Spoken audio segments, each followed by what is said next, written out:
আলহামদুলিল্লাহ আলহামদুলিল্লাহি নাহমাদুহু ওয়া নাস্তাইনুহু ওয়া নাস্তাগফিরুহু ওয়া নাউযু বিল্লাহি মিন শুরুরি আনফুসিনা ওয়া মিন সাইয়্যাতি আমালিনা মান ইয়াহদিহিল্লাহু ফালা মুদিল্লা লাহু ওয়া মান ইউদ্লিলহু ফালা হাদিয়া লাহু ওয়া আশহাদু আল্লা ইলাহা ইল্লাল্লাহু ওয়া আশহাদু আন্না মুহাম্মাদান আবদুহু ওয়া রাসূলুহু আম্মা বা'দ। আমরা সকলে দুরূদ প্রেম করি।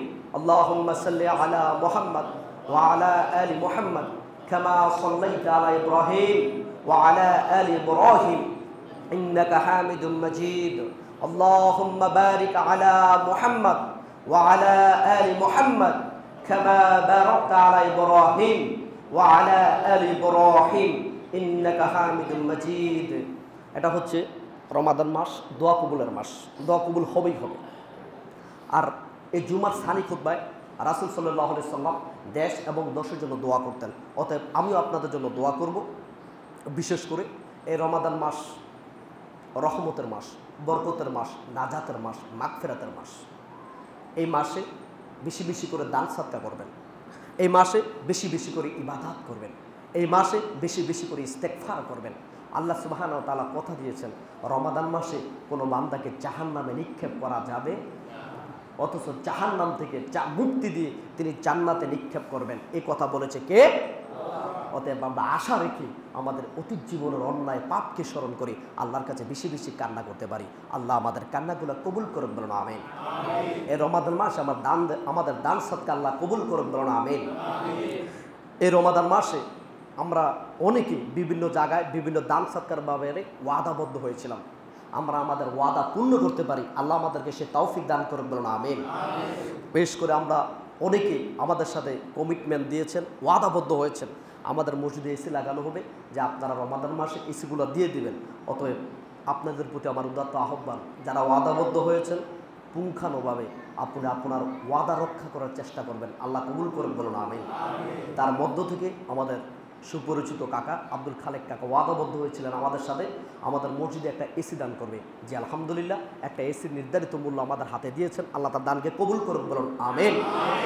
এবং কি যারা অল্প স্বল্প দান সৎকা করেন, আপনার খালেস নিয়ত বিশুদ্ধ হয়ে 1 টাকাও যদি আল্লাহর রাস্তায় দান করেন, এই রমাদান মাসে বিগয়ের হিসাব, কোনো হিসাব আল্লাহ কবুল করুন, বলুন আমিন। আর যারা ওয়াদাবদ্ধ হয়েছেন আপনারা আপনাদের ওয়াদা রক্ষার চেষ্টা করবেন, আল্লাহ তৌফিক দান করুন, বলুন আমিন। আমাদের আব্বা আম্মার বংশ থেকে যারা মৃত্যুবরণ করেছে প্রত্যেকের কবর আযাব মাফ করুন, বলুন আমিন। আমাদের মাঝে যারা অসুস্থ রয়েছে প্রত্যেককে আল্লাহ সুস্থতা দান করুন, বলুন আমিন। বিশেষ করে আমার শ্রদ্ধাভাজন ভাই কালাম চৌধুরী, সকলে জানেন দীর্ঘদিন যাবৎ আল্লাহ তাকে সন্তান দেন নাই, তারপর সন্তান দিয়েছে। সন্তান দেওয়ার পর থেকে আল্লাহ তাকে খুবই ভেজালের মধ্যে রেখেছেন, সন্তানটা নিয়ে দৌড়াদৌড়ি করতে হচ্ছে। অনেক দিন পর সন্তান জন্ম দেওয়ার পর প্রায় দীর্ঘ 1 মাস একাধারে হসপিটালে ঘুরে বাড়িতে আসছেন।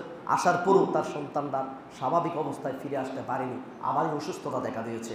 এই রমাদান মাস সকল অন্তরটাকে নরম করে আমরা বলি, আল্লাহ সুবহানাহু ওয়া তাআলা এই মাসুম বাচ্চাটাকে খালেসভাবে সুস্থতা দান করে, বলুন আমিন। আল্লাহ তাকে কামিয়াবি দান করে, বলুন আমিন। আমাদের আব্বা আম্মা যারা অন্যায় অবিচার করে গেছে, ক্ষমা চেতে পারেনি, সন্তান হিসেবে আমরা আল্লাহর কাছে বলছি, আল্লাহুম্মা রব্বির হামহুমা কামা রব্বায়ানি সগীরা। আল্লাহুম্মা রব্বির হামহুমা কামা রব্বায়ানি সগীরা। আস্তাগফিরুল্লাহাল্লাযী লা ইলাহা ইল্লা হুয়াল হাইয়ুল কাইয়্যুম ওয়া আতুবু ইলাইহি। আমরা আল্লাহ সুবহানাহু ওয়া তাআলার কাছে বলি, এই রমাদান মাসে আমাদের কোরআন তেলাওয়াতগুলো আল্লাহ সন্তুষ্টির জন্য আল্লাহ কবুল করুন, বলুন আমিন। আমাদের সিয়ামগুলো আল্লাহ সন্তুষ্টির জন্য আল্লাহ কবুল করুন, বলুন আমিন। এই রমাদান মাসে হানাহানি, মারামারি, হিংসা, ভেদাভেদ, প্রতিহিংসা বলে গিয়ে কাঁধে কাঁধ রেখে মুসলিম হিসেবে জীবনকে পরিচালনা করতে পারে, আল্লাহ সে তৌফিক দান করুন, বলুন আমিন। ইবাদিল্লাহি রাহিমাকুমুল্লাহ, ইন্নাল্লাহা ইয়ামুরু বিল আদলি ওয়াল ইহসান ওয়া ইতাই যিল কুরবা ওয়া ইয়ানহা আনিল ফাহশাই ওয়াল মুনকার ওয়াল বাগয়ি ইয়া'izuকুম লাআল্লাকুম তাযাক্কারুন ওয়া যিকরুল্লাহি তাআলা আল্লাহু আকবার।